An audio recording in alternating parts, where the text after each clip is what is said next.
নমস্কার বন্ধুরা, জামাই ষষ্ঠী মানে কিন্তু আমাদের বাঙালিদের বেশ কবজি ডুবিয়ে খাওয়ার উৎসব। কিন্তু আমার জামাইয়ের এমনই কপাল, 11 বছর বিয়ে হয়ে গেলেও শ্বশুরবাড়ি গিয়ে আর জামাই ষষ্ঠী খাওয়া কোনোদিনই হয়নি। তাই আর কি করা যায়, শ্বশুরবাড়ি জামাই ষষ্ঠী না খাওয়া হলেও চলে এসেছি একটা নতুন ইন্ডিয়ান রেস্টুরেন্টে। এটা নতুন চালু হয়েছে ইটালিতে, আর স্পেশালি এখানে সাউথ ইন্ডিয়ান খাবার দাবার পাওয়া যাচ্ছে। তারপরে কি হয়, খাসির মাংস টাংস, পাতুরি, এইসব। তো বউ একেবারে রান্নাবান্না করতে পছন্দ করে না, সরাসরি বউ নিয়ে এসেছে ইন্ডিয়ান রেস্টুরেন্টে। কিন্তু ইন্ডিয়ান রেস্টুরেন্টে নর্মালি খাবার দাবার আমরা প্রচুর খেয়েছি, তো স্পেশাল খাওয়া হলো আমাদের ধোসা। জামাই ষষ্ঠীতে স্পেশাল ধোসা খাওয়ানো হলো বরকে। অন্যান্য ইন্ডিয়ান রেস্টুরেন্টগুলোতে সব একই ধরনের খাবার পাওয়া যায়, এখানেই এই প্রথমবার ধোসা পাওয়া যাচ্ছে, তাই তিনজনে তিনটে আলাদা আলাদা রকমের ধোসা অর্ডার করেছি। এখনো আসেনি, তাই প্রিয়ম খুব মন খারাপ করে রয়েছে। আর এমন ওর কপাল, ওরটা সবার লাস্টে আসছে। ওর মাম্মা মানে ওর পাপারটা চলে এসছে।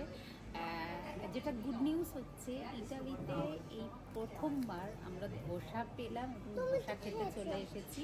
কারণ অনেক রেস্টুরেন্ট রয়েছে, কিন্তু ধোসা কোথাও মানে সাউথ ইন্ডিয়ান যে ফুডগুলো হয় সেগুলো কোথাও পাওয়া যাচ্ছিল না। নতুন চালু হয়েছে, জাস্ট 2 মাস হলো। সো আমরা চলে এসেছি ধোসা খেতে, ভীষণ এক্সাইটেড। কারণ ধোসা আমাদের খুবই পছন্দ। ইডলিও ট্রাই করেছি, সেটার ভিডিও বানানো হয়নি। ইডলি আর বড়া ছিল না, বড়া আর ইডলি ছিল, খুব ভালো খেতে। আর ধোসাটা এখনো খাইনি, খেয়ে দেখি। প্রিয়ম তো আর ওয়েট করতে পারছে না, কান্ট ওয়েট প্রিয়ম, তাই শুরু করে দিয়েছে আমাদের।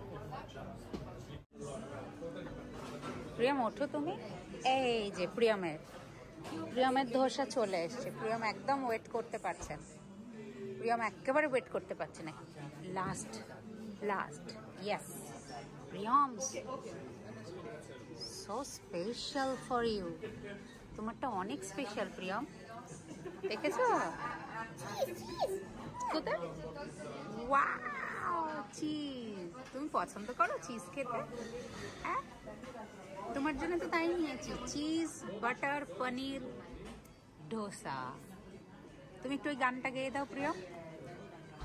ইডলি ধোসা, সাম্বার, চাটনি চাটনি চাটনি।